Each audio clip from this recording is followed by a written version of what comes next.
ये खबर केआर मंगलम यूनिवर्सिटी द्वारा प्रस्तुत की गई है। क्या जंतर मंतर पर प्रधानमंत्री नरेंद्र मोदी के खिलाफ आपत्तिजनक भाषा का इस्तेमाल करने वाली युवती की पूरी पहचान ही फर्जी है? क्या नीट पेपर लीक प्रदर्शन में शामिल होने वाली रुचिका सिंह असल में कोई छात्रा है ही नहीं? और सबसे बड़ा सवाल, आखिर क्यों नोएडा के एक सलून से आधार कार्ड मांगते ही वो लड़की 9 दिन के अंदर गायब हो गई? जरा सोचिए कि जो लड़की खुद को नीट की तैयारी करने वाली छात्र बताकर सड़कों पर हंगामा कर रही थी, उसकी असली सच्चाई कुछ और ही निकले तो क्या होगा? क्या कहेंगे आप? नीट पेपर लीक विवाद के दौरान जंतर मंतर पर देश के प्रधानमंत्री के खिलाफ बेहद अपमानजनक आपत्तिजनक टिप्पणी करने वाली रुचिका सिंह को लेकर अब एक के बाद एक चौंकाने वाले खुलासे हो रहे हैं। पुलिस की जांच और स्थानीय लोगों के दावों ने इस पूरे मामले को एक नया मोड़ दे दिया है।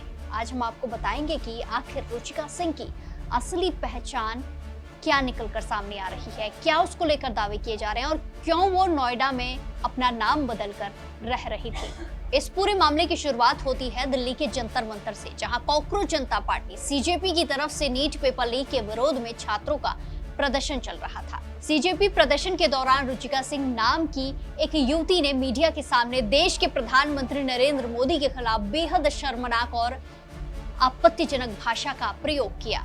इस बयान का वीडियो जैसे ही सोशल मीडिया पर वायरल हुआ, लोगों का गुस्सा भड़क उठा।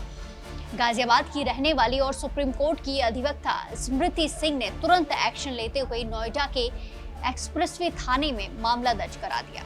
मामला दर्ज होते ही पुलिस हरकत में आ गई और इसे दिल्ली के जंतर मंतर थाने में ट्रांसफर कर दिया गया मामले को। लेकिन जब पुलिस ने रुचिका सिंह की पड़ताल शुरू की तो जो सामने आया उसने सबको हैरान कर दिया है। वहीं अब नोएडा के सेक्टर 135 स्थित एक सलून के मालिक टीपी त्रिपाठी ने खुलासा किया है कि बार-बार आधार कार्ड मांगने पर रुचिका ने 9 दिन में ही 3 महीने की ट्रेनिंग छोड़ दी थी। करीब 1 महीने पहले ये युवती सेक्टर 135 स्थित सलून पर काम सीखने आई थी, लेकिन यहाँ उसने अपना नाम रुचिका सिंह नहीं बल्कि मैंसिल जैन बताया था। उसने नेल आर्ट में रुचि होना बताया था, काम सीखने की इच्छा जताई थी और इसकी 3 महीने की ट्रेनिंग के लिए आवेदन किया, लेकिन उसने आधार कार्ड नहीं दिया। उसे बार बार टोका जाता, वो हर दिन तरह तरह के बहाने बनाती। सख्ती बरतने पर वो 9 दिन में ही काम छोड़कर चली गई। यानी कि सलून संचालक ने जब उससे पहचान के लिए आधार कार्ड और बाकी डॉक्यूमेंट मांगे तो वो हर दिन बहाने बनाने लगी।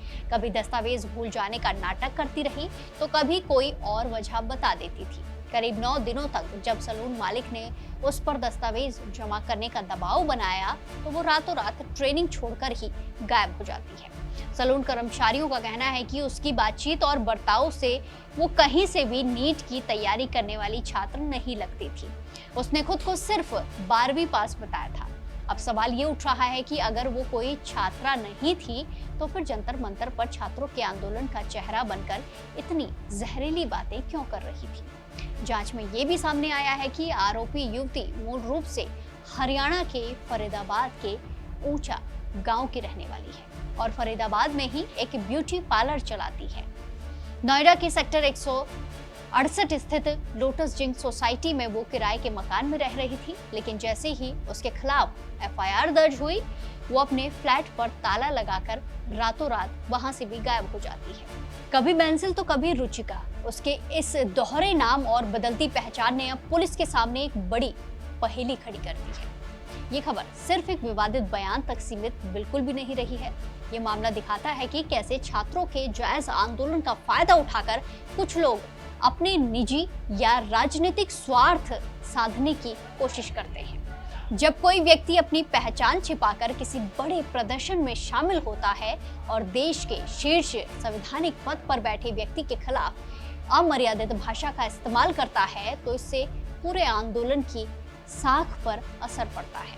अब लोग ये सवाल उठा रहे हैं कि क्या ये सब किसी सोची समझी साजिश का हिस्सा थी? क्या जंतर मंतर पर शांतिपूर्ण प्रदर्शन को भड़काने के लिए ऐसे लोगों का इस्तेमाल किया जा रहा था? फिलहाल पुलिस इस मामले की जांच कर रही है और फरार युवती की तलाश भी जारी है। लेकिन इस पूरे घटनाक्रम पर आपकी क्या कुछ राय है? क्या पहचान छिपाकर इस तरह की बयानबाजी करने वालों पर सख्त से सख्त कार्रवाई होनी चाहिए? अपनी राय कमेंट्स में जरूर दें। बाकी देश और दुनिया की तमाम बड़ी अपडेट्स के लिए जुड़े रहिए दैनिक जागरण के साथ। नमस्कार।